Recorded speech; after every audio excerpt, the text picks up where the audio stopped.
Vasquez uses very steadily against this lineup that begins with Kerry Carpenter. What's up, everybody? What's going on? 7 against the sinker, but the Tigers in the regular season debut these new alternate jerseys. You're going to see more orange, which debuted as a team color about 100 years ago for the first time, 1927. Getting everything straight. I'm not ignoring nobody. How about you?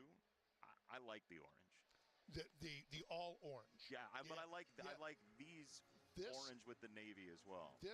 I think the hat, this is a different hat than they had in spring training. They had the all orange hat, and I think that just highlights the whole front script Detroit. It's a sharp look. And you got the tiger head patch on the arm as well, as they will face Randy Vasquez. Last year a 3.84 ERA. Some of the underlying metrics didn't love him, but the velocity is up, we're told, in spring training. Yeah, that's the big thing. You know, guy that doesn't strike many out. So somebody, as you would figure, that doesn't strike a lot of people out. He's got 7 different pitches, and he relies heavily on the cutter, the four-seam, and the sinker that Jason mentioned, while mixing in a curveball and sweeper. Occasionally throw a changeup and slider. Tigers got to Vasquez last April, lasting just 2 innings and allowing 6 runs. One of the toughest starts of his career. Yeah. As he is ready to go, we are ready to go, and we are so glad to have you along for Tigers baseball tonight, as always, here on the new Detroit Sports Net. First pitch is a strike. The plate umpire is Malachi Moore. All right, here we go, guys. Off and running.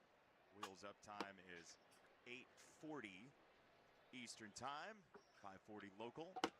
And there's an 0-1 curveball, one of those 7 pitches you're talking about to Kerry Carpenter, who has not gotten untracked so far at the plate this year. And that's the thing. You know eventually he's going to get everything timed up, and you're going to start seeing Kerry Carpenter find the seat. Some of the guys, you know, they get out of the blocks a little bit slow, but you know that things will take over on the back of their baseball card. He's got 2 walks. He's 0 for 8 to this point, but off the career-high 26 home runs. You remember the 3 home run game he had against the White Sox back in June, and some very big postseason swings the last couple of years for Carpenter, who swings through a curveball, and the first strikeout is of the first batter. As we give you San Diego's defense, we highlighted Jackson Merrill's arm yesterday. We should have highlighted his height as well and his jumping ability. It turned out in the 2nd inning with that robbery. He's flanked by Laureano and Tatis, Machado, Bogarts, Cronenworth, and Gavin Sheets. Let's go, guys. Let's go. Has the dish after Luis Camposano was a challenging machine last night, using the ABS What's going on, guys? presented by T-Mobile to his advantage. Our former friend Eugenio Suarez challenged back-to-back strike 3s earlier today and got them both right.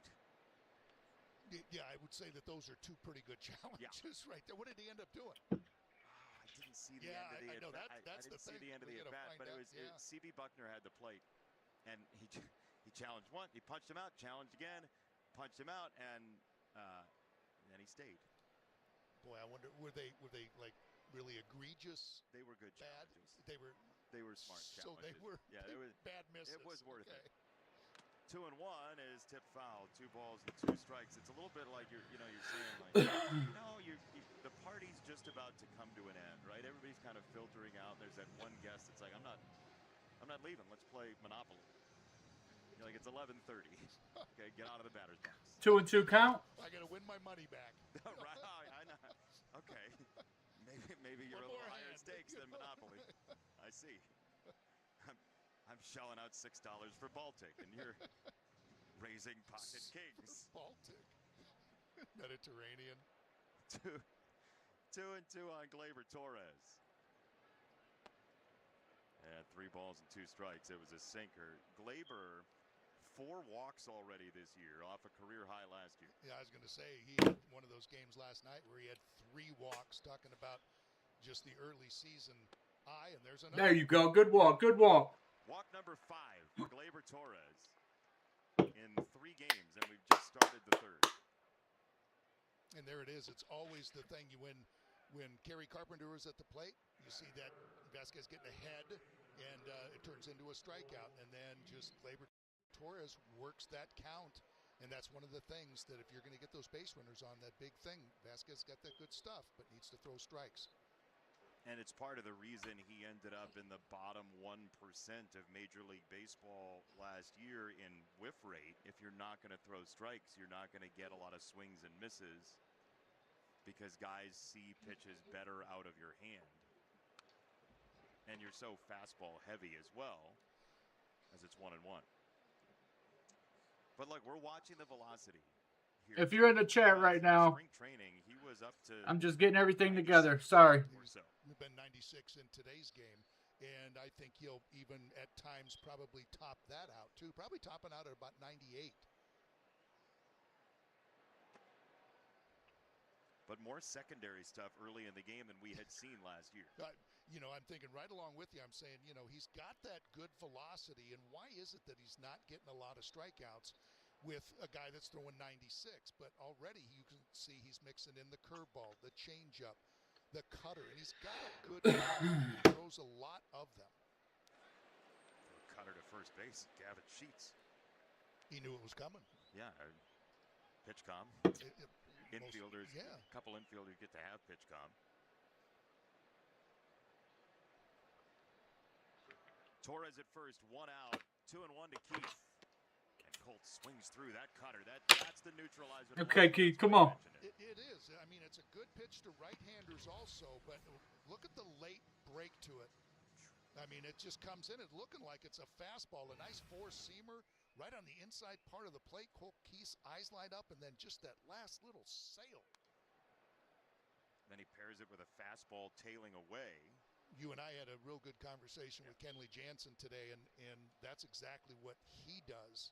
You know, that makes him so good is that exact pairing of those two pitches. That cutter in on the hands of the lefty, and then again, you see something coming out. This one looks like it's going to be right down the middle, and then it kind of shoots the other. All right, here we go, Key. 2-2. There you go. There you go. Let's go. Glaber's on the move, on his way to third. Joey says stop. He was walking slow as a motherfucker. He was waving, but when Torres pulled in, Tatis dug it out well in the right field corner, and the Tigers. All right, Keith. Let's go. Let's go. Boy, what a difference one pitch makes. This one stays in the middle of the plate. The one that Colt Keith swung through started on the inside part of the plate and dove in on his hands. This one started in the middle and just stayed there. Had a little bit of that cutting action, but that's way to go, Keith. Was able to throw it right down that first base line. Let's go. Good job over there getting that ball quickly in.